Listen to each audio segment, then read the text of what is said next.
السلام علیکم خواتین و حضرات، میں آج کی اس محفل میں المعرض سوسائٹی کی جانب سے آپ سب کا شکر گزار ہوں کہ آپ نے اپنی مصروفیات سے کچھ وقت نکالا اور ہمارے ہاں تشریف لائے۔ میں المعرض سوسائٹی کی جانب سے ہمارے آج کے معزز مہمان ڈاکٹر عدنان طارق صاحب کا شکریہ ادا کرتا ہوں کہ انہوں نے اپنی نہایت مصروفیات میں سے کچھ وقت نکالا اور ہمارے ساتھ اپنی کتاب پہ گفتگو کے لیے تشریف لائے۔ اس سے قبل کہ ہم سیشن کا باقاعدہ آغاز کریں اور میں المعرض سوسائٹی کا کچھ تعارف پیش کروں، میں چاہوں گا کہ اس محفل میں موجود حاضرین کے لیے ہمارے آج کے مہمان کا کچھ تعارف پیش کیا جائے۔ محترم عدنان بھائی نے اپنی بیچلرز کی ڈگری ایف سی اور اس کے بعد ایم فل اور P H D Punjab university سے ڈگریز حاصل کیں اور پنجاب کے مختلف کالجز میں اپنی بطور استاد اپنے فرائض سر انجام دے چکے ہیں اور ان دنوں گورنمنٹ کالج کے ایک ڈپارٹمنٹ آرکائیوز کے ساتھ اپنے فرائض سر انجام دے رہے ہیں۔ ان کی مختلف پبلیکیشنز جو اس وقت مارکیٹس میں موجود ہیں، انہی میں سے ایک لاہور ایٹ پارٹیشن آج ہماری اس محفل کا موضوع گفتگو ہے۔ حاضرین، المعرض سوسائٹی کم و بیش 3-4 سال سے اپنی پبلک ایکٹیویٹیز کو ان نوجوانوں کے سامنے پیش کرنے کی کوشش کر رہی ہے، جس میں مختلف سیشنز ہیں۔ ایک تو ہمارا روٹین کا ویکلی سیشن ہے جو ہر جمعرات کو یہیں المعرض میں منعقد ہوتا ہے، جس میں مختلف نوجوان تشریف لاتے ہیں اور مختلف موضوعات پہ گفتگو ہوتی ہے۔ اسی کے ساتھ ایک محاضرات سیریز ہے جس میں مختلف اسکالرس کو دعوت دی جاتی ہے کہ وہ مختلف موضوعات پہ یہاں سیشن میں تشریف لائیں اور گفتگو کریں۔ اسی طرح ایک بک کلب سیشن ہے جس کا ایک آج آپ لوگ ایکسپیرینس کر رہے ہیں۔ کسی ایک کتاب کا انتخاب کیا جاتا ہے اور کوشش کی جاتی ہے کہ کسی اسکالر کو بلایا جائے اور اس کتاب پہ گفتگو کی جائے۔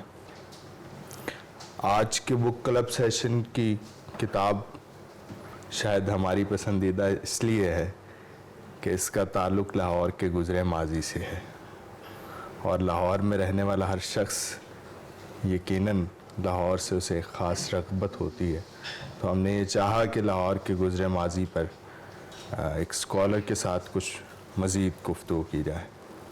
اس سیشن کا یوں ہے کہ ہم لوگ چاہیں گے کہ سیشن کا آغاز کا قریباً کوئی 1-1.25 گھنٹہ وہ ڈاکٹر صاحب اپنی کتاب پہ گفتگو فرمائیں گے، اور اس کے بعد پھر آپ سب موجود ہیں، اپنے اپنے سوالات آپ لوگ ڈاکٹر صاحب سے کر سکتے ہیں، وہ یقیناً ان کے جوابات دیں گے۔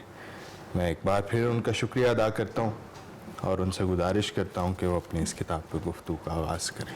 جی بہت شکریہ زید، اتنا اچھا تعارف کروانے کے لیے۔ میں بے حد شکر گزار ہوں المعرض کا کہ انہوں نے اتنا اچھا پلیٹ فارم بنایا، اتنا انٹلیکچوئل پلیٹ فارم بنایا۔ ایسے پلیٹ فارمز، ایسے ادارے ایک زمانے میں لاہور کا خاصا ہوا کرتے تھے، 60-70s تک موجود تھے۔ جہاں تک میرا ہسٹری کا مطالعہ تھوڑا بہت ہے لاہور کے بارے میں خاص طور پہ، تو میں پچھلے 30-40 سالوں میں لاہور کے اندر اس قسم کے اداروں کا، اس قسم کے پلیٹ فارمز کی بڑی کمی محسوس کرتا ہوں، بڑا کم ذکر ہوتا ہے۔ پاک ٹی ہاؤس ایک زمانے میں بہت وائبرنٹ تھا، بعد میں اسے ریاست کی پیٹرونیج کے ذریعے سے دوبارہ الائیو کرنے کی کوشش کی گئی، لیکن وہ پہلے والی بات نہیں ہے۔ یہ ادارے وہ ہوتے ہیں جو فطری نظریے کی بنیاد پر جنم لیتے ہیں، تو یہ المعرض جو آپ کا پلیٹ فارم ہے، یہ ایک نظریے کی بنیاد پر جنم لینے والا پلیٹ فارم ہے، لہٰذا اس کو آپ ایک فطری دانشورانہ پلیٹ فارم کنسیڈر کر سکتے ہیں، اور اسی لیے اس کو ایکسیپٹنس مل رہی ہے۔ اس کے جو نظریات ہیں اس کو اکنالجمنٹ، ان کو ریکگنائز کیا جاتا ہے اور تنقید کا نشانہ بھی بنایا جاتا ہے۔ تو میں بہت شکر گزار ہوں کہ انہوں نے مجھے، میرے جیسے ایک ہارڈلی ایوریج اسکالر کو اپنے اس پلیٹ فارم پہ آ کر اپنی کتاب کے حوالے سے بات کرنے کا موقع دیا۔ میں زیادہ وقت ضائع نہیں کروں گا کیونکہ مجھے نہیں لگتا کہ میں آپ کے سامنے جو بھی بات کروں گا وہ بہت کام کی ہوگی، اسی لیے میں اپنی ریسرچ کے حوالے سے کچھ باتیں کروں گا، اور اس نیت کے ساتھ کروں گا کہ میری ریسرچ میں سے بہت تھوڑا ہی صحیح اگر آپ کے کام کا کچھ ہے تو وہ شاید میں آپ کو ڈیلیور کر پاؤں۔ تو آج کے اس سیشن کا جو بنیادی پرپس ہے وہ بنیادی طور پر میری سیلف پروجیکشن کے حوالے سے نہیں ہے. وہ میں اپنی کتاب کے بارے میں آپ کو کچھ نہیں بتانا چاہتا, بلکہ میں یہ چاہتا ہوں کہ جو ریسرچ میں نے کی ہے اس ریسرچ کے اندر ایسی کون سی ممکنہ باتیں ہو سکتی ہیں جو آپ کے لیے شاید آپ کی فہم کے کچھ پہلوؤں کو تھوڑا سا امپروو کر سکیں. اگر وہ 0.1% بھی امپروومنٹ کر دیتی ہیں تو میرا خیال ہے کہ وہ میری کامیابی ہوگی. میں اپنی کتاب کہ یہ جو میری کتاب ہے جس کا نام ہے Lahore at the rate of partition, یہ تھوڑا سا نان اکیڈیمک سا نام ہے. یہ ہمارے پبلشر صاحب کو یہ نام بڑا پسند تھا, انہوں نے رکھ دیا. بہرحال یہ کتاب بنیادی طور پر میرے PhD کے تھیسس کی بک فارم ہے, جو میں نے پنجاب یونیورسٹی میں میرے سپروائزر ہیں محمد اقبال چاولہ صاحب, ان کے ساتھ میں نے کام کیا تھا. جب میں ان کے پاس گیا تو انہوں نے کہا کہ پارٹیشن آف انڈیا پہ کام کرنے کا ٹرینڈ پوری دنیا کی ورلڈ اکیڈیمیا میں بہت تیزی کے ساتھ پنپ رہا ہے, بلکہ بہت اچھے کام آسٹریلیا میں, امریکہ میں, UK میں اور کسی حد تک انڈیا میں ہو رہے ہیں. پاکستان میں پارٹیشن سٹڈیز پہ کوئی اچھا کام نہیں ہو رہا, کیونکہ ہم لوگ فریڈم موومنٹ کا جو کنزرویٹو نیریٹو ہے اسی پہ کام کر رہے ہیں. اس پہ بڑے اچھے کام بھی ہو رہے ہیں, ایسا نہیں ہے کہ ہم اپنے فریڈم موومنٹ کے اوپر ہونے والے کاموں کے اوپر تنقید کریں. تو پارٹیشن سٹڈیز کا جو یہ نیا ٹرینڈ ہے, جو یہ فیشن میں آ چکا ہے, اس کو پاکستان میں ہونا چاہیے. تو آپ جو ہیں وہ پارٹیشن سٹڈیز پہ کام کریں. تو اسی گفتگو کے نتیجے میں یہ طے پایا کہ لاہور شہر کے بارے میں پارٹیشن آف انڈیا کے کانٹیکسٹ میں کوئی بہت بڑی اچھی سٹڈی نہیں ہوئی. وہاں پر یہ ٹاپک ڈیسائیڈ ہوا. 6 سال کے بعد میں نے جب یہ تھیسس مکمل کیا, اس پہ مجھے ڈگری ایوارڈ ہوئی, اور اس کے بعد اس کے 6 سال کے بعد یہ کتابی شکل میں شائع ہوتی ہے.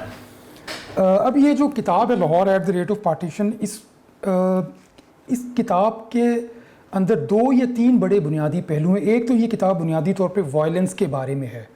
جب آپ کے سامنے 1947 کے بارے میں کوئی بھی تحریر آتی ہے یا جب یہ فریز سامنے آتا ہے تو آپ کے ذہن میں سب سے پہلے جو کنسیپٹ آتا ہے وہ وائلنس کے بارے میں آتا ہے. چاہے آپ فریڈم موومنٹ کے بارے میں بات کریں, چاہے آپ 2 نیشن تھیوری کی حمایت کرتے ہیں, چاہے آپ اس کی روایتی تعبیر کے بارے میں کچھ تحفظات رکھتے ہیں, ہر ممکنہ قسم کے پہلو سے اگر آپ کا تعلق ہے, اس کے باوجود آپ پارٹیشن کو کئی چیزوں سے ڈیٹیچ کر سکتے ہیں اپنی تھیوریٹیکل ایکسرسائز سے, اپنی سٹڈیز کے ذریعے سے, لیکن آپ وائلنس کو ڈیٹیچ نہیں کر سکتے کسی بھی صورت میں. تو یہ کتاب بنیادی طور پہ وائلنس کے بارے میں ہے, لیکن وائلنس کے ساتھ ساتھ اس میں 2 اور چیزیں بھی موجود ہیں. پہلی چیز ہے کہ یہ وائلنس جو ہے لاہور شہر, ایک شہر کے اندر جب وائلنس ہوتا ہے تو اس شہر کے اندر جو کمیونٹیز رہ رہی ہیں ان کے آپس کے ریلیشن شپ کیوں ایسے ہو گئے کہ ان کو وائلنس کی طرف جانا پڑا. کیونکہ 47 میں انڈیا کے ہر شہر میں وائلنس نہیں ہوا. ہر شہر میں ہندو مسلم رہتے تھے, کہیں پر منورٹی میں, کہیں پہ میجورٹی میں. تو پہلی بات تو یہ ہے کہ جو وائلنس کا جینیسس ہے لاہور شہر کے اندر, وہ پرٹیکولر کیسے ہے, وہ particular in respect of the city of Lahore کیوں ہے, یہ پہلی بات ہے. اور دوسری بات ہے وائلنس کیسے ہوا, کہاں ہوا. لاہور شہر کے اندر سب لوکیلٹیز بہت سی ہیں, تو ڈفرینٹ لوکیلٹیز میں وائلنس کیوں ہو رہا ہے, وہ دوسری لوکیلٹی سے ود ان دی سٹی کیوں ڈفرینٹ ہے. اس میں کلاس کا کیا تعلق ہے, کس کلاس کے لوگ کس قسم کا وائلنس کرتے ہیں, اور کس کلاس کے لوگ جو ہیں وہ وکٹم بنتے ہیں. اور تیسرا ہے ریہیبلیٹیشن کے بارے میں. 47 کے بعد لاہور شہر میں 2.5 لاکھ سے زیادہ ہندو نان مسلم فیملیز جو ہیں وہ یہاں سے چلی جاتی ہیں, اور یہاں پر اتنے ہی ریفیوجیز آتے ہیں لاہور شہر کے اندر. ان کی ریہیبلیٹیشن کیسے ہوتی ہے, وہ کون سے پیٹرنز ہیں کہ پاکستان کی اسٹیٹ لاہور شہر کے اندر ایک خاص حد سے زیادہ ریفیوجیز کو ریسیٹل نہیں ہونے دینا چاہتی, وغیرہ وغیرہ. وہ ایک الگ اسپیکٹ ہے, اس پہ ہم دیکھ لیں گے بات کرنی ہے کہ نہیں کرنی ہے. سب سے پہلے ہے social sources of violence in the city. Social sources کا کیا مطلب ہے؟ ایک سوسائٹی کے اندر, ایک شہر کے اندر جو لوگ رہ رہے ہیں, جو مختلف پوزیشنز کے اوپر جا چکے ہیں, جو پالیٹکس نے ان کی پوزیشنز بنائی ہیں, وہ پوزیشنز کیا ہیں؟ وہ کمیونل پوزیشنز ہیں. تو وہ کس وجہ سے بنتی ہیں؟ اس کی جو پہلی وجہ ہے وہ ہے کہ لاہور شہر کے اندر مسلمان اکثریت میں ہونے کے باوجود لوئر مڈل کلاس سے, ڈیلی ویج ورکر سے, مینیل کلاس سے, اس پور سٹریٹا سے ان کا تعلق ہے. یہ سوشل سورس ہے on the side of Muslims. Lahore شہر کے اندر جو مسلمانوں کی ایلیٹ فیملیز ہیں, یا آپ یوں سمجھ لیجئے کہ لاہور شہر کے اندر جو مڈل کلاس کا سیکشن ہے, اس کے اندر مسلمانوں کی پرسنٹیج نہ ہونے کے برابر ہے.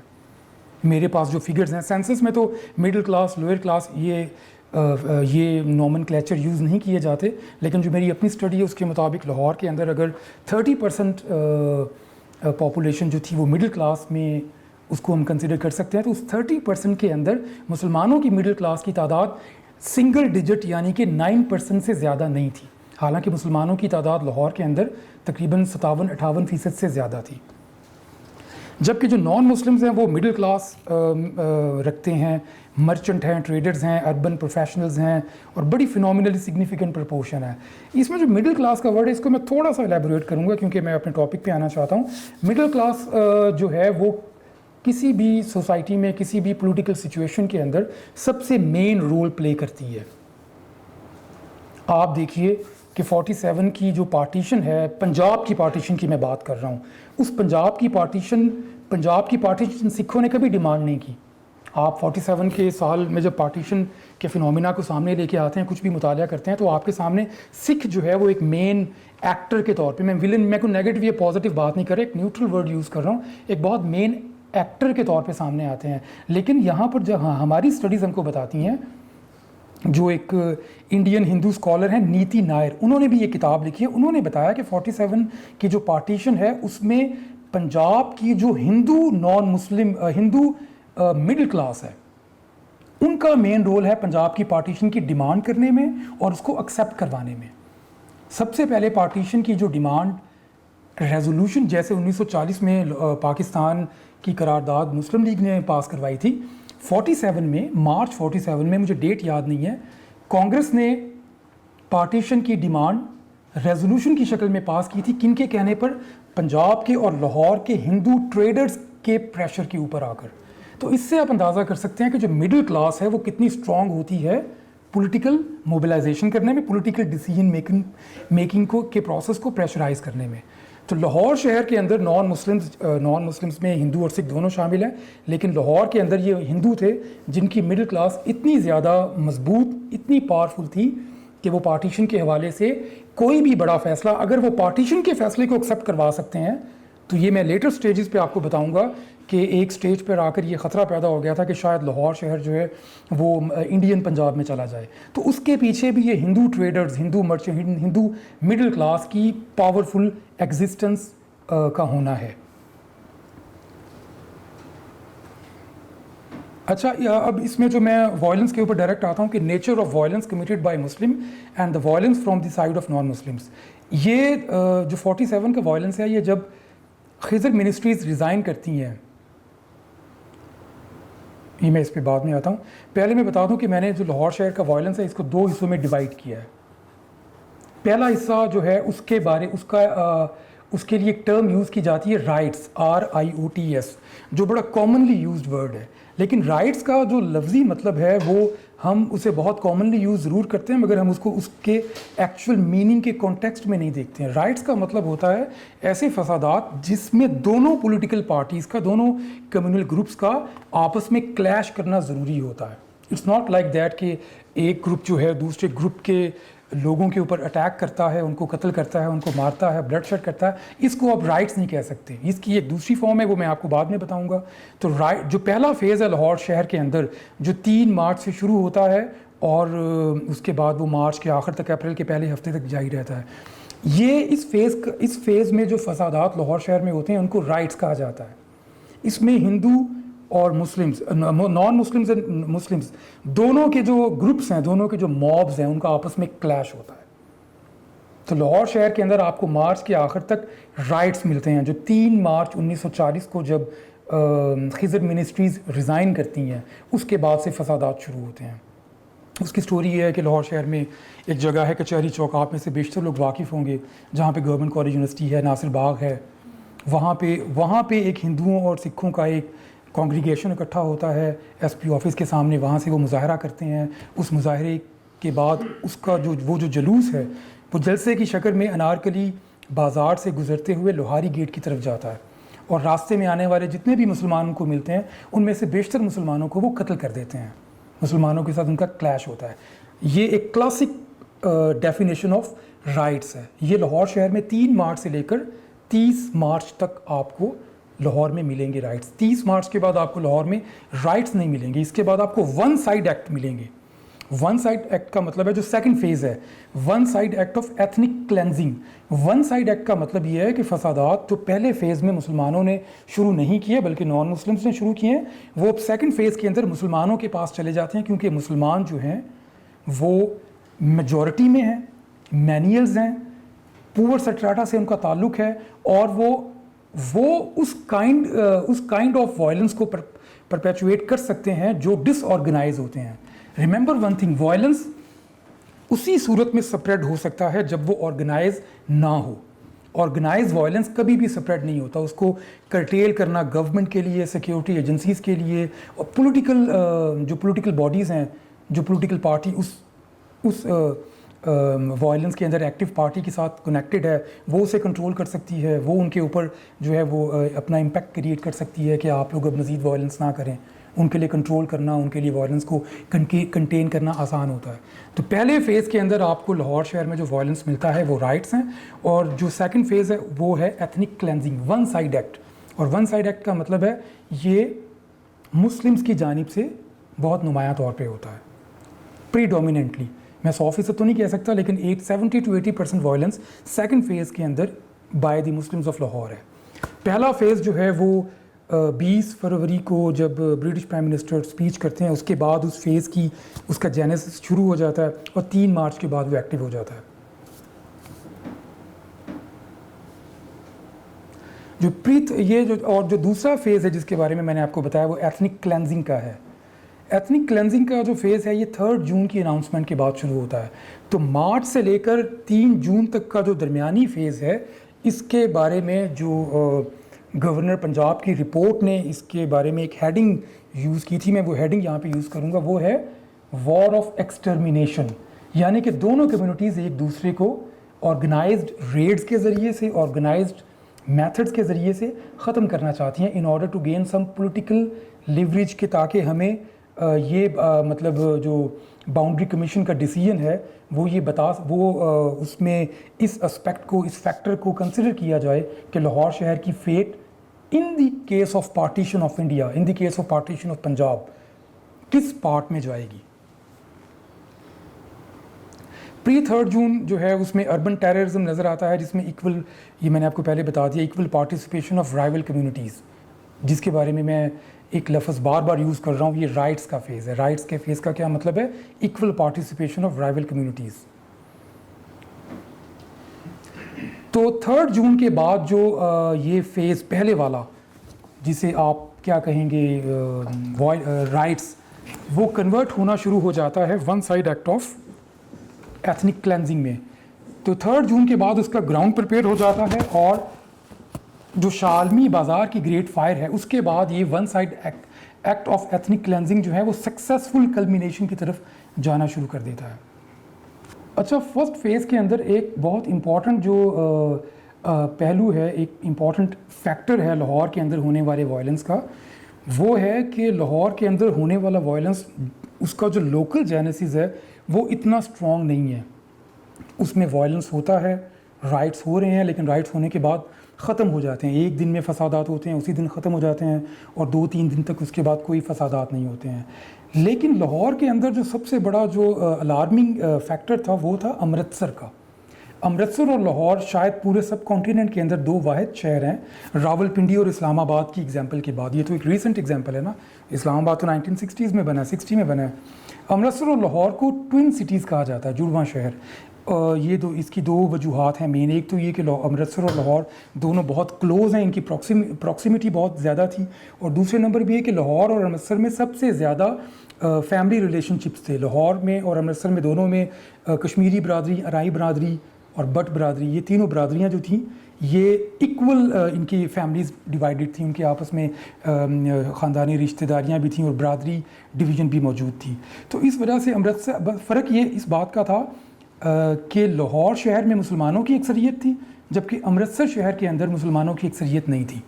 تو امرتسر شہر میں مسلمان جو تھے وہ ایز کمپیئر ٹو لاہور تھوڑا سا ڈفرینٹ معاملہ. لاہور کے اندر مسلمانوں کی اکثریت تھی اور لاہور شہر کے مسلمز لاہور کی مڈل کلاس کے اندر کاؤنٹ نہیں کرتے تھے, جبکہ امرتسر کے اندر مسلمانوں کی منورٹی تھی, اور امرتسر کے اندر مسلمانوں کی منورٹی ہونے کے باوجود وہ امرتسر کی مڈل کلاس کی شیپ انہوں نے بنائی ہوئی تھی.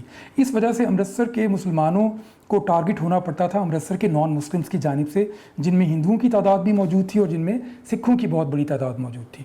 تو یہ تھوڑا سا ایک ڈفرینٹ یہاں پہ ایک ہمارے سامنے جو ہے نا وہ ایگزامپل آتی ہے کہ لاہور شہر میں مسلمان جو ہیں وہ لاہور کی نان مسلم مڈل کلاس کو اٹیک کر رہے ہیں, جبکہ امرتسر کے اندر جو نان مسلمز ہیں وہ امرتسر کی مسلم مڈل کلاس کو اٹیک کر رہے ہیں. تو اس کا امپیکٹ لاہور پہ ڈائریکٹ ہوتا ہے, لاہور کا امپیکٹ امرتسر کے اوپر نہیں ہوتا.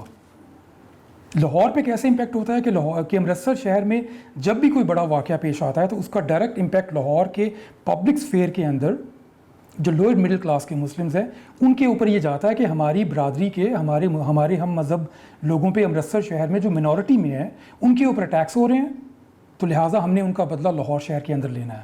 تو لاہور شہر کے اندر ہونے والے فسادات جو سپونٹینیس ہیں ان کو پھر بعد میں تھوڑی سی آرگنائزڈ فارم ملتی ہے امرتسر فیکٹر کی وجہ سے. اب امرتسر شہر میں ایک واقعہ بڑا امپورٹنٹ ہے. 21 مارچ کو امرتسر میں جو سب سے بڑی جامع مسجد ہے چوک پراگ داس کی جامع مسجد, اس کے اوپر نان مسلمز اٹیک کرتے ہیں, اس کو جلا دیتے ہیں, اس میں کافی مسلمان مارے جاتے ہیں. اس واقعے کا امپیکٹ لاہور پہ ہوتا ہے کافی حد تک, لیکن اس واقعے کے 21 مارچ کے بعد جو نیکسٹ جمعہ آتا ہے اس جمعے کو امرتسر کے مسلمان فیصلہ کرتے ہیں کہ انہوں نے اسی مسجد میں جا کر دوبارہ سے نماز پڑھنی ہے. وہ تمام امرتسر شہر کے مسلمان اگر عام حالات میں اس مسجد میں 1000 یا 1500 نمازی ہوا کرتے تھے, تو اس دن اگلے جمعے کو تقریباً کوئی 7500 نمازی پورے امرتسر شہر سے اس مسجد میں یکجہتی شو کرنے کے لیے, سولیڈیرٹی شو کرنے کے لیے, یا اپنی کمیونل آئیڈینٹی کو ریکگنائز کروانے کے لیے کہ ہم اس سچویشن کے اندر بھی ہم لوگ انٹیگریٹڈ ہیں, وہ یہ سب شو کرنے کے لیے اس مسجد میں دوبارہ نماز پڑھتے ہیں. اور نماز پڑھنے کے بعد اسی دن جمعے کی نماز کے 1 گھنٹے کے بعد اس پورے ایریے کے اندر بہت بڑے لیول پہ فسادات ہوتے ہیں. یہ پہلے فیز کے اندر, میں لاہور شہر کے فسادات کی بات کر رہا ہوں, لاہور شہر کے فسادات کے پہلے فیز کے اندر امرتسر کی اس چوک پراگ داس کی مسجد کا جو واقعہ ہے یہ سب سے زیادہ ہلاکتوں کا باعث بنتا ہے امرتسر کے اندر. 350 سے زیادہ لوگ مارے جاتے ہیں, اکثریت اس میں ہندوؤں کی ہوتی ہے, مسلمانوں کی نہیں ہوتی ہے. لیکن اس کا جو آپ کو پتہ نا, جب اس قسم کی سچویشن ہوتی ہے تو فگرز امپورٹنٹ نہیں ہوتی ہیں, نیوز کا سپریڈ ہونا زیادہ امپورٹنٹ ہوتا ہے. اب امرتسر شہر میں چوک پراگ داس کی مسجد کے 1 ہفتے کے بعد جو فسادات ہو رہے ہیں اس میں مسلمانوں کی اکثریت نہیں ماری گئی, اس میں نان مسلمز مارے گئے تعداد میں زیادہ. لیکن جب وہ یہ خبر پہنچتی ہے لاہور میں, اسی وقت پہنچ جاتی ہے, تو اس خبر کے پہنچنے کے بعد لاہور شہر کے اندر اس خبر کو اس طرح سے ریسیو کیا جاتا ہے کہ امرتسر کے مسلمانوں کے اوپر چوک پراگ داس کی مسجد پہ دوبارہ سے حملہ ہوا ہے اور بہت بڑے پیمانے پہ کئی ہزار مسلمانوں کو قتل کر دیا گیا ہے.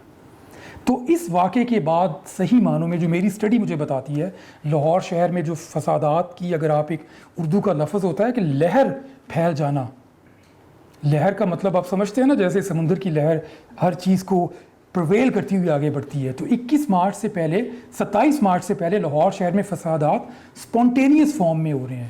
چوک پراگ داس کی مارچ کے بعد آپ کو پھر سپریڈ ہوتے ہوئے نظر آتے ہیں پورے شہر میں, ہاریزنٹیکلی ورٹیکلی.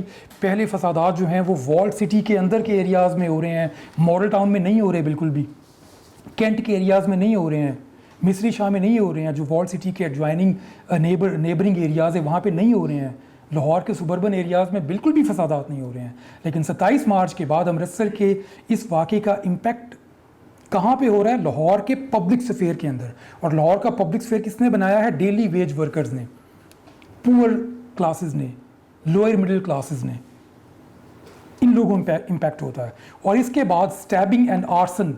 سٹیبنگ کا مطلب ہے چھرے بازی, آرسن کا مطلب ہے نظر آتش, آگ لگانا, آتش زدگی. تو 27 مارچ کے بعد, یا آپ سمجھ لیں 2-3 دن اور ایڈ کر لیں, 1 اپریل کے بعد سٹیبنگ اور آرسن کی سپریڈ آپ کو ایک ویو جو ہے وہ سپریڈ ہوتی ہوئی نظر آتی ہے. اور اس میں اس فیز کا یہ آخری فیز ہے جس میں آپ کو old style of rights ceases to exist, یعنی کہ جو پرانے اسٹائل کے رائٹس ہیں جس کی ڈیفینیشن میں نے اپنے لیکچر کے شروع میں آپ کو بتائی ہے, جس میں دونوں مابس کا آپس میں کلیش ہوتا ہے, وہ ختم ہو جاتے ہیں. اب مابس کا کوئی کلیش نہیں ہے. چوک پراگ داس کے اس واقعے کے بعد لاہور شہر میں اس کا جو امیڈیٹ امپیکٹ آتا ہے وہ immediate impact old style of rights کو مکمل طور پہ ختم کر دیتا ہے. آپ کو 1 اپریل سے لے کر 14 اگست کے بعد 17-18 اگست تک یہاں پہ فسادات ہوتے ہیں. آپ کو ریمیننگ 4.5 مہینوں میں کوئی رائٹس نظر نہیں آئیں گے. آپ کو کیا نظر آتا ہے؟ آپ کو اسٹیبنگ اور آرسن نظر آتا ہے. اچھا، اسی فیز میں اپریل کے مہینے میں جو سکھ لیڈرشپ ہیں وہ مہاراجہ پٹیالہ سے ملتے ہیں. یہ جو مہاراجہ پٹیالہ سے ملنا ہے، یہ اس ملاقات کا ہونا اور اس ملاقات کی خبروں کا نیوز پیپر کے اندر آنا، اس نے لاہور کے اندر فسادات کو جو چوک پراگداس کے بعد بہت زیادہ ہاریزنٹیکلی پھیل چکے تھے اس کو ورٹیکل بھی کیا. ہاریزنٹل ہونے میں اور ورٹیکل ہونے میں کیا فرق ہے وہ بھی میں آپ کو بتا دیتا ہوں. پہلے میں بتاؤں گا مہاراجہ پٹیالہ کی اہمیت کیا ہے. سکھوں کی بہت سی مثلیں ہیں، مجھے نہیں پتہ 10 کے قریب ہیں رضا تیمور صاحب، 12 مثلیں ہیں شاید. یہ سکھوں کی جو مثل ہے نا، اس کا نام ہے پھلکیاں. پھلکیاں سٹیٹس، یہ پھلکیاں مثل پہ ہے. اس میں 3 سٹیٹس ہیں، پٹیالہ، نابھا اور جند. یہ تینوں سٹیٹس پھلکیاں مثل سے ان کا تعلق ہے. یہ پھلکیاں مثل جو ہے نا، یہ مسلمانوں کے سب سے زیادہ خلاف، یہ مارشل ریس ہے.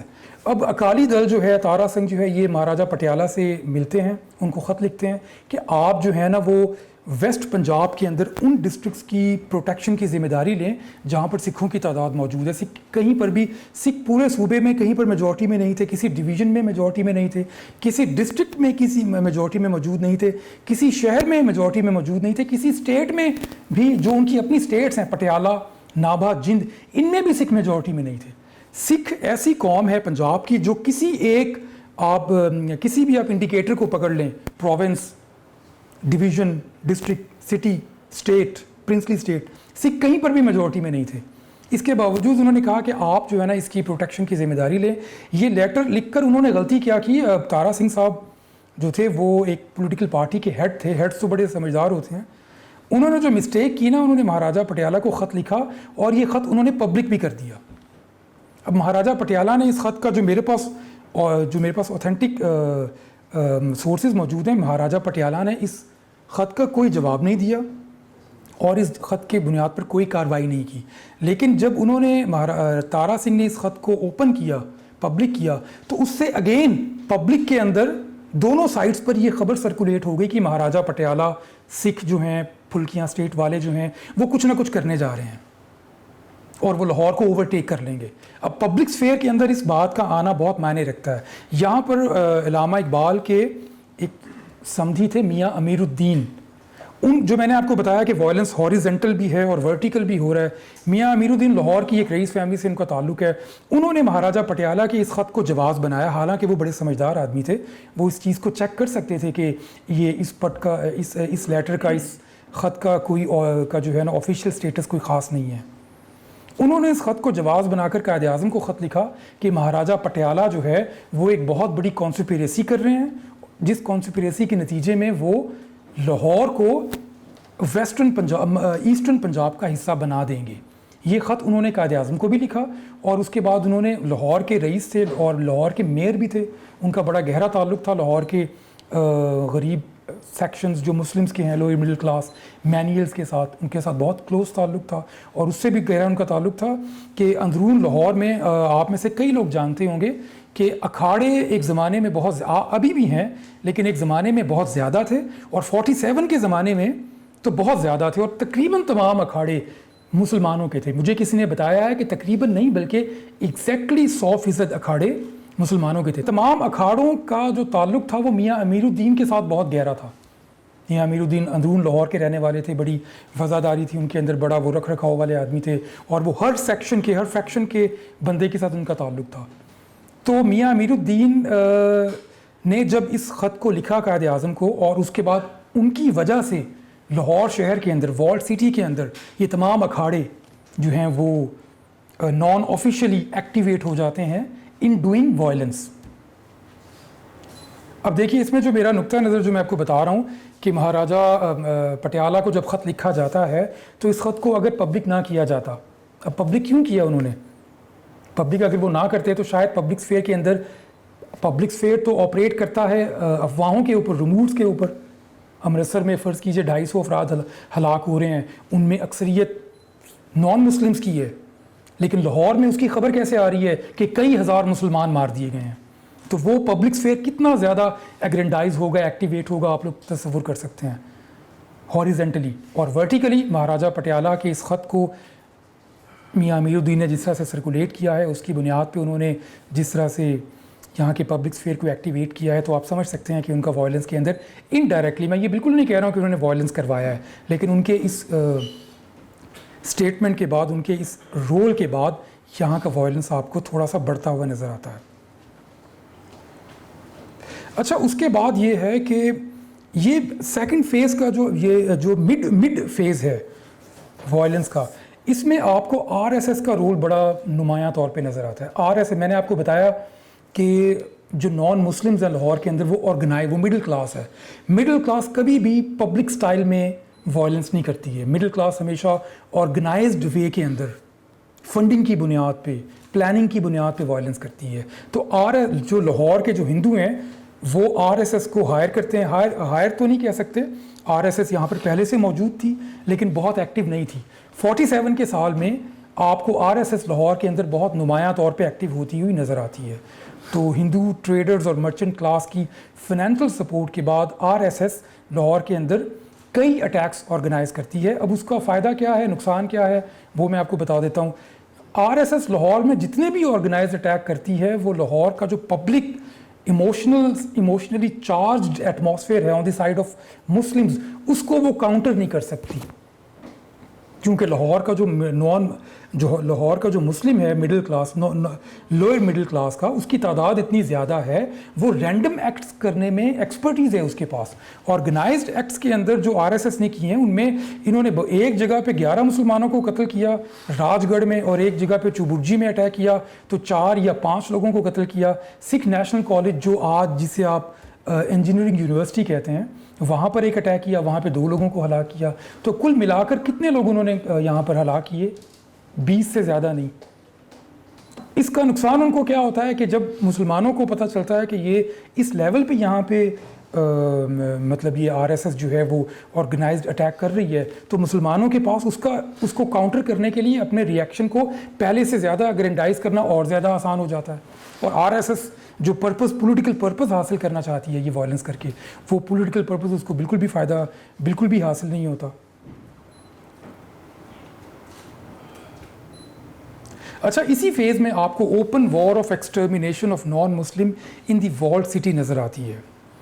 یہ جو فریز ہے open war of extermination of non Muslim in walled city, یہ میرا نہیں ہے, یہ پنجاب کے جو لاسٹ گورنر تھے برٹش, ایوان جینکن, یہ ان کی ایک رپورٹ کا ٹائٹل ہے. انہوں نے کہا تھا کہ اب لاہور کے اندر ایک اوپن وار شروع ہو گئی ہے جس کا بنیادی پرپز ہے کہ لاہور شہر والڈ سٹی کے اندر جو نان مسلمز ہیں, لاہور میں نان مسلم کی سب سے زیادہ پراپرٹیز والڈ سٹی کے اندر تھیں. تو اب اس وار کا جو پرپز ہے وہ نان مسلمز کو والڈ سٹی کے اندر سے نکال کر باہر پھینکنا ہے. ان کو چاہے ان کو بلڈ شیڈ کے ذریعے سے نکالا جائے یا ان کو اتنا زیادہ ہراس کر دیا جائے کہ وہ یہاں سے چلے جائیں. اچھا, اسی فیز میں آپ دیکھتے ہیں کہ جو آؤٹ سائڈ والڈ سٹی ہے, آپ میں سے بیشتر لوگ جانتے ہوں گے کہ لاہور شہر جو پرانا ہے والڈ سٹی, اس کے چاروں اطراف میں گول باغ ہوا کرتا تھا. آج نہیں ہے, آج چند ایک جگہ پہ اس کے آثار ہیں, لیکن 1960s تک وہ باغ مکمل حالت میں موجود تھا, ارلی 70s تک. تو یہ جو سرکولر گارڈن ہے یہ نان مسلمز کے اوپر اٹیک کا سب سے مین پریمیسز یہ تھا. اس کی وجہ یہ ہے کہ جو نان مسلمز تھے جاب کرنے کے لیے جایا کرتے تھے دن کے صبح کے وقت 9 بجے اور شام کو 5 بجے ان کی واپسی ہوتی تھی. تو آپ والڈ سٹی میں کسی بھی گیٹ میں داخل ہونا چاہیں پہلے آپ کو سرکولر گارڈن کے اندر انٹر ہونا ہوتا ہے. تو مسلمز کو اس بات کا پتہ تھا, تو وہ اس سرکولر گارڈن کے اندر چھپ جایا کرتے تھے. اور نان مسلمز جو بھی اپنی ڈیوٹی ٹائمنگز پہ آتے ہوئے یا جاتے ہوئے جب سرکولر گارڈن سے گزرتے تھے تو ان کے اوپر اٹیک ہوتا تھا. اور اس سیریز آف اٹیک میں نان مسلمز کی بہت بڑی تعداد کو اپنی جان سے ہاتھ دھونے پڑے. اس زمانے میں لاہور شہر میں ایک گروہ تھا لال جھنڈی جو 1920 سے لاہور میں ایکٹیو تھا. یہ ٹھگوں کا ایک گروپ تھا جس کا تعلق بھاٹی گیٹ سے لے کر ٹبی سٹی تک کا جو ایریا ہے, بھاٹی گیٹ سے ٹبی سٹی تک اگر آپ جائیں جہاں پر پھجے کے پائے کی دکان ہے, اس ایریے تک یہ جو علاقہ ہے وہ لال جھنڈی کا مین ایریا ہوا کرتا تھا.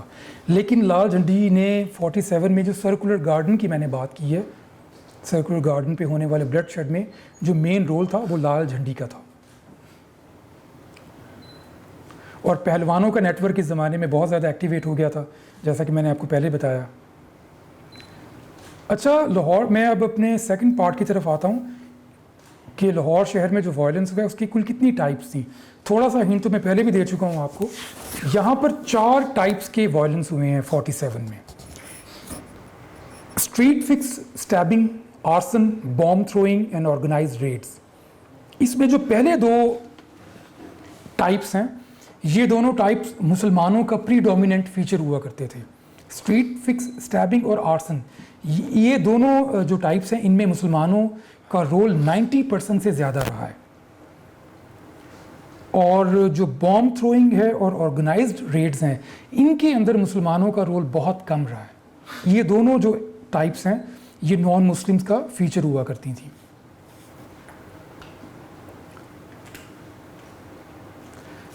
اب اسٹریٹ فکس اسٹیبنگ کے بارے میں تھوڑا سا بتاتا ہوں کہ یہ stabbing was most prevalent feature of violence in Lahore. Act of individual ہے, اس کے لیے کسی قسم کی ایکسپرٹیز کی یا ماسٹری اسکل کی ضرورت نہیں ہوتی, اس کے لیے بس ایک بڑا سا چاقو ہوتا ہے. اور ایک اور بات بڑی امپورٹنٹ یہاں پہ بتانی چاہیے کہ لاہور شہر میں جو چھوٹی چھوٹی بھٹیاں تھیں لوہاروں کی, لوہار جتنے بھی تھے لاہور شہر کے وہ تمام کے تمام مسلمان تھے. تو مسلمانوں کے لیے لوہے کی جو چھریاں ہیں یا چھرے ہیں ان کو حاصل کرنا بلکہ ان کو بنانا بہت آسان تھا. بلکہ یہاں پر ایک اور بڑی امپورٹنٹ بات ہے کہ جو لوہار کمیونٹی تھی لاہور کی, وہ نہ صرف چھرے بنا کر پرووائڈ کرتی تھی بلکہ وہ از خود انگیج تھی, کیونکہ لاہور غریب ہوا کرتے تھے. اور لوہاروں سے زیادہ یہ بات کوئی نہیں جان سکتا کہ پیتل کے برتن کی کتنی ویلیو ہوتی ہے. اور پیتل کا برتن یہ آپ کو پتہ ہوگا کہ سب سے زیادہ ہندوؤں کے پاس ہوا کرتے تھے. ہندوؤں کے مذہب کے اندر پیتل کے برتن کی بہت زیادہ اہمیت ہے. تو لوہاروں کو پتہ تھا کہ پیتل کی اہمیت ہے, اور اگر پیتل کا برتن حاصل کرنا ہے تو ان کو نان مسلمس کو مارنا پڑے گا. یہ one of the added advantage ہے. Majority of blacksmith in Lahore were Muslims. ان کا جو مین ایریا تھا اٹیک کا وہ سرکولر گارڈن تھا. مکس ایریا سے لال جھنڈی کا رول میں پہلے بتا چکا ہوں آپ کو. آرسن جو ہے یہ بھی مسلمانوں کی جانب سے ہوتا تھا, اور اس کا لاہور شہر میں جو آرسن اتنا ہوا ہے وہ اتنا زیادہ ہوا ہے کہ ایک رپورٹ کے مطابق 47 میں ہر شہر میں آرسن ہوا ہے. راولپنڈی میں ہوا ہے, لاہور میں ہوا ہے, ملتان میں ہوا ہے, جالندھر میں بہت زیادہ ہوا ہے, لدھیانہ میں بہت زیادہ ہوا ہے. لیکن سب سے زیادہ آرسن جو ہے لاہور میں ہوا ہے. میرے پاس فگرز موجود ہیں, پتہ نہیں میں نے یہاں پر کہیں کوٹ کیے ہیں یا نہیں کیے ہیں, اب مجھے یاد نہیں آ رہا. یعنی کہ لاہور شہر کے 3% مکانات جلا دیے گئے تھے, اور اس زمانے میں لاہور میں 20,000 سے زیادہ مکانات تھے شاید. وہ فگر میں نے کہیں لکھی ہے, مجھے لگتا ہے میں فگر میں غلط بتا رہا ہوں. پرسنٹیج میں نے آپ کو ٹھیک بتائی ہے. اندرون لاہور 9% مکانات جو تھے ان کو جلا دیا گیا تھا, اور پورے لاہور کی اگر بات کریں تو وہ 3% بنتی ہے. اور یہ ہولیگن, یہ جو ہے آرسن ہولیگن, اس کا بنیادی پرپز نان مسلمس کو قتل کرنا نہیں تھا, بلکہ اس کا مقصد یہ تھا کہ ان کی پراپرٹیز میں اتنی آگ لگائی جائے کہ یہ لوگ واپس آنے کا سوچ نہ سکیں. یہی وجہ ہے کہ ہمیں آتش زنی کے ان واقعات میں ہلاکتوں کی صرف 2 رپورٹس ملتی ہیں. آپ دیکھیے اگر 8-9 ہزار مکانات کو آگ لگائی جاتی ہے اور اس کے نتیجے میں صرف 2 لوگ مارے جاتے ہیں, صرف 2 لوگ, جو رپورٹ مجھے ملتی ہیں. جو رپورٹ نہیں ملی ہیں کتنی ہوگی, 10 ہوں گی, 15 ہوں گی. تو اس سے بھی یہ اندازہ ہم کر سکتے ہیں, اس سے یہ پتہ چلتا ہے. جو برٹش آفیشلز وہ بھی یہ کہتے تھے کہ اس کا بنیادی پرپز یہ تھا کہ لاہور شہر میں نان مسلمس کی پراپرٹیز کو آگ لگا کر ان نان مسلمس کو میسج دیا جائے جو نان مسلمس وقتی طور پہ اپنی جان بچانے کے لیے لاہور سے نکل کے دلی اور یو پی اور مشرقی پنجاب جا چکے ہیں, ان کو میسج دیا جائے کہ آپ نے واپس نہیں آنا. اور یہ میسج جو ہے وہ بڑا سکسیزفل طریقے سے ڈیلیور ہو گیا, وہ نان مسلمس واپس نہیں آئے پھر. اچھا, اس میں جو آرگنائزڈ ریڈز ہیں اس میں نے آپ کو بتا دیا ہے RSS کا بڑا رول ہے. اور آخری فیز تک نان مسلمس کے لاہور میں کچھ محلے تھے, مثلاً ایک محلہ ہے کوچہ رام شاہ کھنڈ والا, یہاں پر نان مسلمس کی میجورٹی تھی. ان کا یہ خیال تھا کہ ہم کسی طرح سے یہاں پر اپنی جو ایگزسٹنس ہے اس کو مینٹین کر سکتے ہیں. تو انہوں نے یہاں پر مسلمانوں کے اوپر کئی آرگنائزڈ بوم اٹیکس کیے، لیکن اس کا ان کو فائدہ نہیں ہوا، الٹیمیٹلی ان کو یہاں سے جانا پڑا۔ اچھا میں اب آپ کو نا یہ جو ہے ابھی میں نے آپ کو ایک لاسٹ بات بتائی تھی کہ نان مسلمس کی جو میجورٹی ہے وہ لاہور شہر سے جون کے مہینے سے پہلے جا چکی ہے، بہت بڑی تعداد، لیکن وہ اس نیت کے ساتھ گئی ہے کہ ہم واپس آئیں گے۔ اس کانٹیکس میں جو گریٹ فائر آف شالمی بازار ہے جو بہت مشہور واقعہ ہے، اس کانٹیکس میں ہی اس واقعے کو سمجھا جا سکتا ہے۔ یہ 21 اور 22 جون کی درمیانی شب کو یہ واقعہ ہوتا ہے، اور اس واقعے میں کئی سو دکانیں ہندو ٹریڈرز کی وہ جل جاتی ہیں۔ یہاں پر میں بالکل بریفلی بتاتا ہوں کہ شالمی بازار کی اہمیت کیا تھی۔ شالمی بازار کی اتنی اہمیت تھی کہ ایک یہ کہ یہ پورے یونائٹڈ پنجاب کے اندر ہول سیل مارکیٹ کا سب سے بڑا ہب تھا۔ شالمی بازار پورے پنجاب، یونائٹڈ پنجاب کے اندر، مطلب شملہ مسوری سے لے کر ڈیرہ غازی خان تک، اس سے بڑا ہول سیل ٹریڈ کا ہب کوئی نہیں تھا۔ ایک بات یہ، اور دوسری بات اس کے بارے میں کہی جاتی ہے کہ یہ شاید پورے نارتھ انڈیا میں ہندوؤں کا سب سے بڑا فائنینشیل ہب تھا۔ ابھی نارتھ انڈیا کے ہندوؤں کا سب سے بڑا فائنینشیل ہب وہ بھی لاہور کے اندر شالمی بازار ہے، تو اس سے آپ اندازہ کر سکتے ہیں کہ لاہور کے اندر جو ہندو ہیں، ہندو مڈل کلاس ہے، ان کے لیے یہ ریڑھ کی ہڈی کی حیثیت رکھتا تھا۔ اس سے پہلے ایک اور بڑی امپورٹنٹ بات میں آپ کو بتاتا ہوں کہ جب فسادات شروع ہوتے ہیں، امرتسر کی طرف دوبارہ جاتے ہیں۔ 5 مارچ کو امرتسر کا جو کمرشل ایریا ہے اس کا نام ہے کٹرائے جیمل سنگھ، میرا خیال ہے یہی نام ہے اگر میں ٹھیک لے رہا ہوں تو۔ یہاں پر 5000 دکانیں تھیں مسلمانوں کی۔ میں نے آپ کو بتایا کہ امرتسر کے اندر مسلمانوں کی تعداد اقلیت میں تھی، لیکن وہ مڈل کلاس سے امرتسر کی، اور امرتسر کا کمرشل سینٹر مکمل طور پہ کا مطلب ہوتا ہے 80%، 70-80% مسلمس کے پاس تھا۔ تو 5 مارچ کو جب لاہور میں فسادات کوئی قابل ذکر سطح پہ نہیں ہو رہے ہیں، تو 5 مارچ کو RSS نے، اکالی دل نے سکھوں کے ساتھ مل کے ان 5000 دکانوں کو جلا دیا تھا۔ یہ امرتسر کی تاریخ کا سب سے بڑا واقعہ ہے۔ یہ شالمی کے بازار سے بھی بڑا واقعہ ہے۔ انہوں نے امرتسر کی مسلم مڈل کلاس کی ریڑھ کی ہڈی 5 مارچ کو ہی ختم کر کے رکھ دی تھی، لیکن یہ واقعہ کہیں پہ کوٹ نہیں ہوتا۔ گورنر پنجاب نے اس واقعے کو کہیں پہ کوٹ نہیں کیا، کسی برٹش ہسٹوریوگرافی کے پیس میں اس کو کوٹ نہیں کیا جاتا۔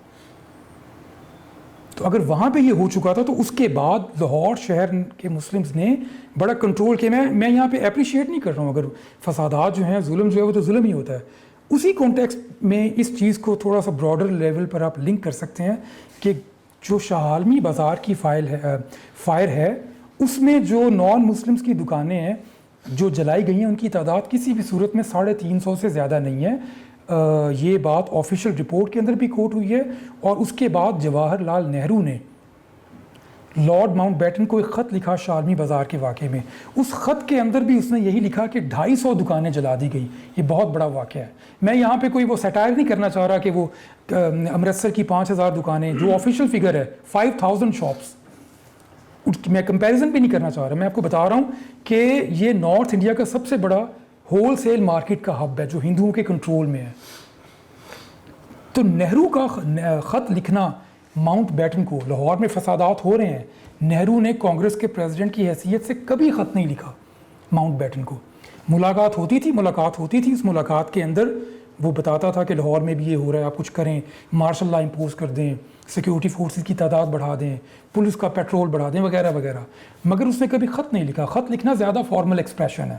تو شالمی کے واقعے کے بعد اس نے خط لکھا۔ اس کی کیا سگنیفیکنس ہے؟ اس سگنیفیکنس کے بعد میں اپنا یہ گفتگو میں ختم کرتا ہوں۔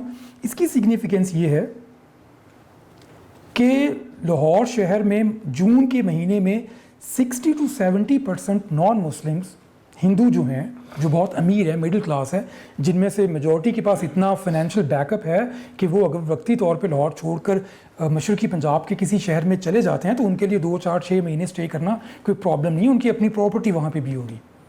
ان کی میجورٹی 60-70% جا چکی ہے، اس نیت کے ساتھ کہ وہ واپس آئیں گے لازمی طور پر۔ اور اسی کانٹیکسٹ کے اندر لاہور کو مشرقی پنجاب کو دینے کی سازش پبلک سفیئر میں ہو رہی تھی۔ جہاں پر میں ایک بات کلیئر کر دوں as a student of history کہ ایسی کوئی کانسپریسی ایگزسٹ نہیں کرتی تھی۔ لیکن میں نے آپ کو بتایا نا کہ پبلک اسفیئر کے اندر جب اس کانسپریسی کو آپ ہاریزنٹلی اور ورٹیکلی سپریڈ کرتے ہیں تو وہ افواہوں کا کتنا رول ہوتا ہے فسادات کو بڑھانے میں. Officially there was no such conspiracy. تو اس کانٹیکس میں جب مسلمس کے وہ جو یہاں کی جو لوکل لیڈرشپ ہے, جو مڈل کلاس مسلمس کی جو چھوٹی موٹی سو کالڈ مڈل کلاس ہے, ان کی جو لیڈرشپ ہے وہ اس بات کو سپریڈ کرتی ہے کہ نان مسلمس تو کسی بھی وقت آ جائیں گے واپس. تو اس کا سدباب کیا کیا جائے؟ جب شاہ عالمی بازار کا واقعہ ہوتا ہے 60% نان مسلمس لاہور سے جا چکے ہیں اور 40% موجود ہیں. سچویشن یہ ہے کہ پارٹیشن جب ہوتی ہے, پاکستان جو بنتا ہے, تو یہ بات تو ٹیبل پہ ڈسکس ہی نہیں ہو رہی ہے کہ مسلمز اور نان مسلمس کی مائگریشن ہوگی. یہ بات تو کہیں پہ ڈسکس نہیں ہو رہی. اب یہاں کے جو لوئر مڈل کلاس کے مسلمز ہیں ان کو پراپرٹی چاہیے, ان کو سوشل سپیس چاہیے. عائشہ جلال کہتی ہے کہ پارٹیشن کے ڈیوریشن میں بہت سے فیصلے سوشل سپیس کو ایکوائر کرنے کی غرض سے ہوئے ہیں, جس کا تعلق ہائی پالیٹکس کے ساتھ نہیں تھا. تو یہ سوشل سپیس ایکوائرنگ کا جو فینومینا ہے, اس کی جو آئیڈیالوجی ہے, آئیڈیالوجی کی بجائے آپ اس کی فیلنگز کہہ رہے ہیں, اس کی پرائرٹی کہہ رہے ہیں, وہ پبلک اسفیئر کے اندر موجود تھی. تو یہ فیلنگ جو ہاریزنٹلی موجود ہے, اس کو ورٹیکل لوکل لیڈرشپ نے کیش کروایا ہے. انہوں نے اس ریڈ کو, اس فائر کو آرگنائز کروایا. اور شاہ عالمی بازار کو جلانے کا بنیادی پرپز یہی تھا کہ نان مسلمز جو جا چکے ہیں وہ واپس نہ آئیں, جو رہ گئے ہیں وہ بھی چلے جائیں, اور یہ میسج کلیئر ہو جائے کہ لاہور شہر میں اب ان کی نان مسلمز کے لیے کوئی اسپیس موجود نہیں ہے. شاہ عالمی بازار کے واقعے میں ایک ڈیتھ بھی رپورٹ نہیں ہوتی کسی بھی پیپر میں. یہ بھی بڑی سگنیفیکنٹ بات ہے. اس کا پرپز بلڈ شیڈ کرنا نہیں تھا, اس کا پرپز سوشل سپیس کو مسلمز کے لیے ایکوائر کروانا تھا. میرا خیال کافی ہے. Thank you. ہسٹری آپ نے بتائی ہے, مسلم ایٹیٹیوڈ اور نان مسلم ایٹیٹیوڈ بتایا ہے بیفور پارٹیشن. تو ڈیتھ ہمارا مقصد نہیں تھا, ہمارا مطلب مسلمز کا تب. اور جب یہ امرتسر میں واقعہ پیش آیا تھا اور ادھر ان لوگوں نے 5000 جو شاپس جلائی تھی, ان رپورٹڈ ہے وہ. تو میرا بیسیکلی کویشچن یہ ہے اس سارے کانٹیکس میں کہ یہ دونوں قوموں کے درمیان مزاج مختلف کیوں ہے, اور اس کی آپ کو کیا لگتا ہے کیا ریزن ہو سکتی ہے؟ ادھر مسلمس کی کوشش یہ ہے کہ ہندوز نہ واپس آئیں اور وہ بس چلے جائیں, اور دوسری طرف جان کا بھی لحاظ نہیں کیا جاتا, ہیومن لائف از پریشیس. تو آپ کو کیوں لگتا ہے کہ ایسے کیوں ہے؟ اچھا, یہ بہت اچھا سوال ہے. دیکھیں, جب پاکستان کی موومنٹ چل رہی تھی 47 سے پہلے, 1940 سے لے کر 47 تک, اگر ہم ان 6, 7, 8 سالوں کو سامنے رکھیں, میں آپ کے سوال کے جواب ہی کی طرف آ رہا ہوں.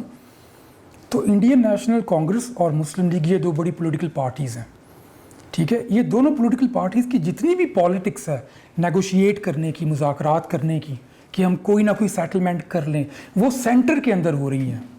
مطلب مسلم لیگ جو ہے وہ پنجاب کی ڈومیسٹک پالیٹکس, جس میں ہندو, سکھ اور مسلمز موجود ہیں, ان کے یہاں کے انڈیجنس پرابلمز ہیں, تو ان انڈیجنس پرابلمز کو آل انڈیا مسلم لیگ اور انڈین نیشنل کانگریس دونوں کیٹر نہیں کر رہی ہیں. دونوں ان چیزوں کو سن کر اگنور کر رہی ہیں, جانتی ہیں لیکن ان کو نوٹس نہیں کر رہی ہیں کہ یہاں پہ پرابلم جو ہے نا پنجاب کے اندر, وہ جو پنجاب کا پرابلم ہے وہ آل انڈیا لیول کے پرابلم سے ڈفرینٹ ہے.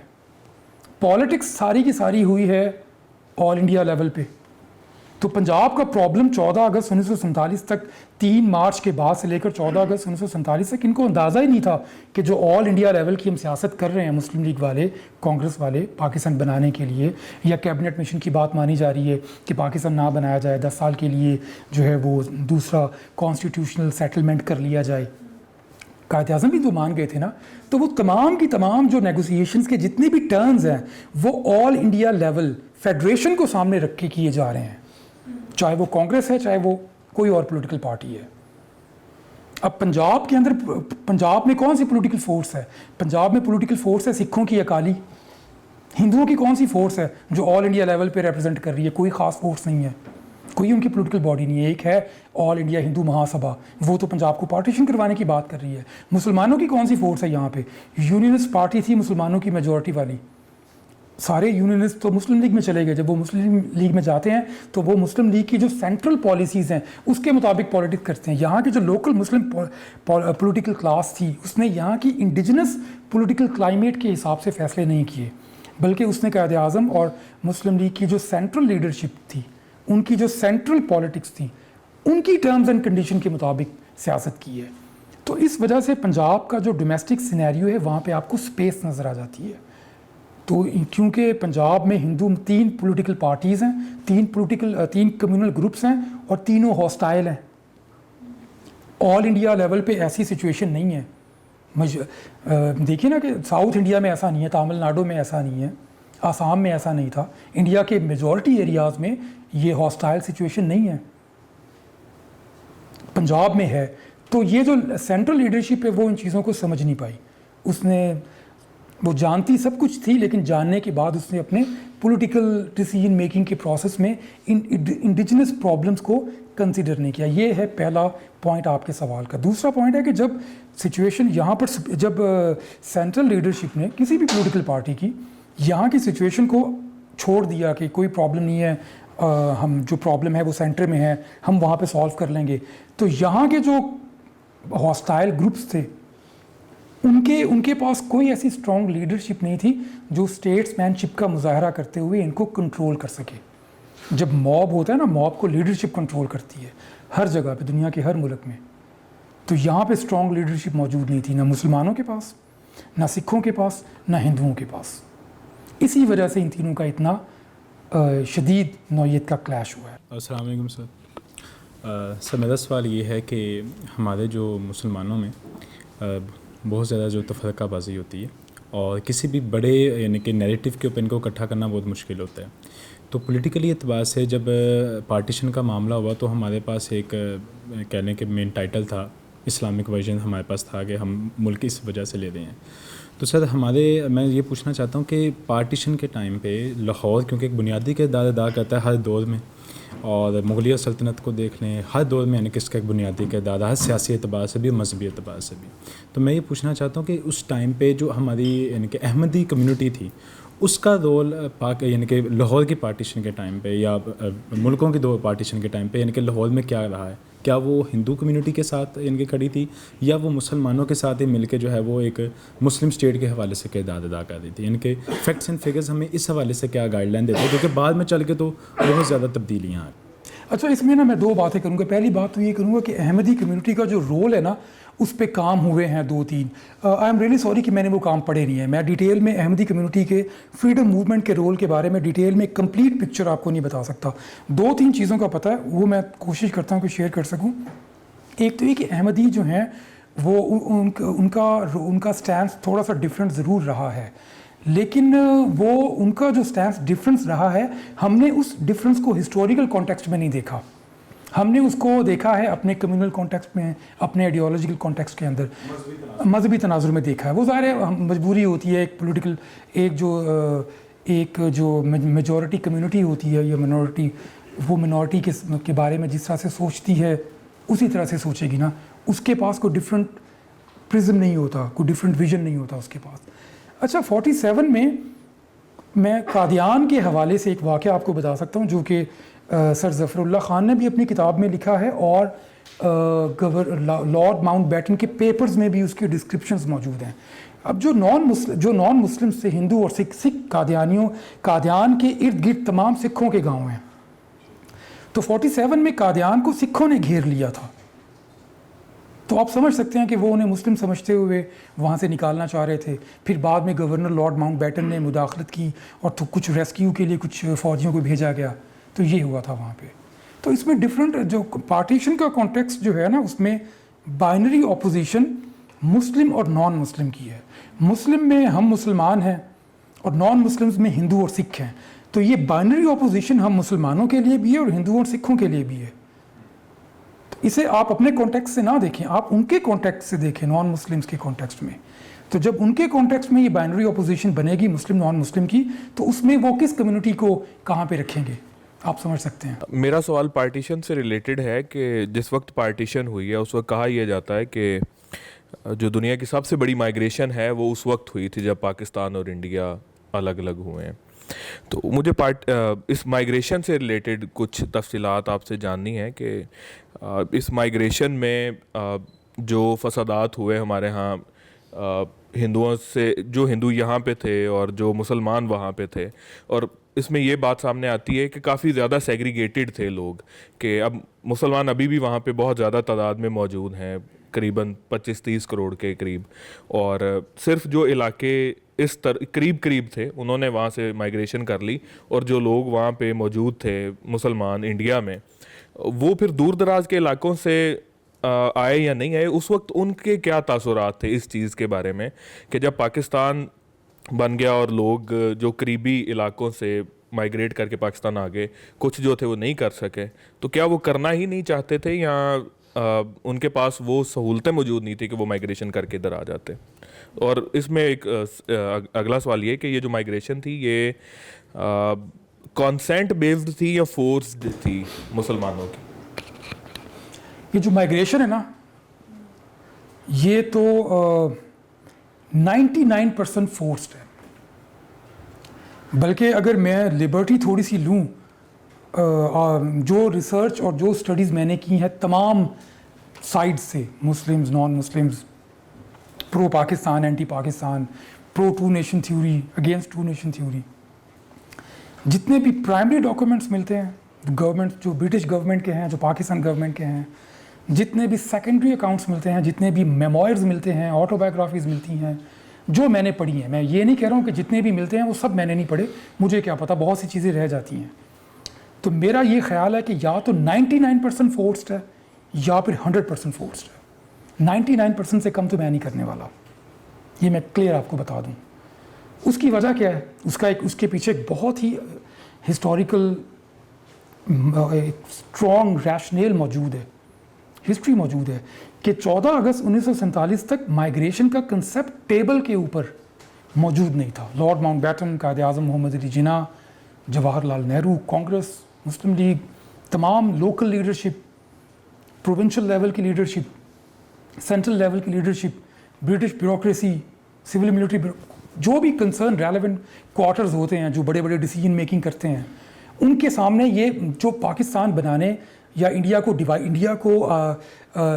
20 فروری 1947 کو انڈیا کو آزاد کرنے کا فیصلہ ہوا ہے برٹش پارلیمنٹ کے اندر پہلی دفعہ۔ 3 جون 1947 کو پہلی دفعہ آئینی فورم پہ برٹش پارلیمنٹ نے 3 جون انڈیا کو ڈیوائڈ کرنے کا فیصلہ کیا ہے، 20 فروری کو آزاد کرنے کا فیصلہ کیا ہے، 3 جون کو ہندوستان پاکستان بنانے کا فیصلہ ہوا ہے۔ تو اس پوری ڈیوریشن میں اس کا مطلب ہے پوری high machinery political parties decision making کے پروسیس میں انوالو ہو گئی ہیں۔ مائگریشن کا لفظ تک آیا نہیں، ایسا بھی نہیں ہے کہ مائگریشن کی بات ہوئی ہے اس کو ریفیوٹ کیا گیا ہے، یہ بھی ایک سیکنڈ سٹیج کی بات ہوتی ہے نا، کہ مائگریشن کی بات کسی بندے نے ٹیبل پہ بیٹھ کے کی ہے کہ کیا اس بات کی پاسبلٹی ہے، تو جناح صاحب نے یا قائد اعظم نے یا نہرو نے ریفیوٹ کیا ہو کہ نہیں کرنی مائگریشن، یہ سیکنڈ لیول کی بات ہے۔ اس سے پہلے یہ ہوتا ہے کہ بات ہوئی ہے کہ نہیں ہوئی ہے، کسی ٹیبل پہ بات نہیں ہوئی ہے مائگریشن کی، تو مائگریشن تو ساری کی ساری فورسڈ ہے۔ اور یہاں پر میں ایک اور بات آپ کو بتاتا ہوں، وہ تھوڑی سی کرٹیکلی انالیٹیکل ہے، وہ یہ ہے کہ 11 اگست کی سپیچ کے بارے میں آپ سب لوگ جانتے ہیں نا کہ وہ پاکستان کی آئیڈیالوجی ممکنہ طور پہ کیا ہو سکتی ہے اس بارے میں ہے، ایسا کہا جاتا ہے، شاید ایسا ہی ہو۔ میں اس وقت 11 اگست کی سپیچ کے بارے میں کوئی بات نہیں کرنے جا رہا، اس کی آئیڈیالوجیکل ڈیبیٹ کے بارے میں جو پچھلے مشرف صاحب کے زمانے کے بعد سے شروع ہو چکی ہے، اس سے پہلے بھی تھی۔ 11 اگست کی سپیچ کا تعلق جو ہے نا وہ مائگریشن کو روکنے کے ساتھ ہے۔ 11 اگست کو تو پاکستان نہیں بنا، کیسے؟ خلیق الزماں کی کتاب ہے pathway to Pakistan, Raza Taimur صاحب یہی نام ہے نا، پاتھ وے ٹو پاکستان، بہت امپورٹنٹ کتاب ہے، بہت مشہور کتاب ہے، اور بہت مشہور ہونے کے باوجود بہت انڈر ریٹڈ کتاب ہے۔ مشہور اس لیے کیونکہ بہت بڑے آدمی نے لکھی ہے۔ اس کتاب میں لکھا ہے کہ 3 جون کا منصوبہ جب منظور ہوتا ہے جس میں پنجاب کو ڈیوائڈ کرنے کی بات ہوتی ہے، تو ہم لوگ حیران پریشان ہیں، پنجاب ڈیوائڈ کرنے کی بات نہیں ہوئی تھی کبھی بھی، مسلم لیگ کبھی بھی ڈیوائڈڈ پاکستان، ڈیوائڈڈ پنجاب نہیں چاہتی تھی۔ ڈیوائڈڈ پنجاب کا مطلب ہے مائگریشن ہوگی۔ چودھری محمد علی خلیق الزمان صاحب کہہ رہے ہیں اور بہت پریشان ہیں، وہ کہہ رہے ہیں یو پی کے تمام پرانے تعلقہ دار میرے پاس آ رہے ہیں، وہ بہت زیادہ پریشان ہیں، وہ کہتے ہیں پنجاب ڈیوائڈ ہوگا، پنجاب کے مسلم ادھر جائیں گے، پنجاب کی سچویشن بہت ہاسٹائل ہے اور اس کا امپیکٹ یو پی میں پڑے گا۔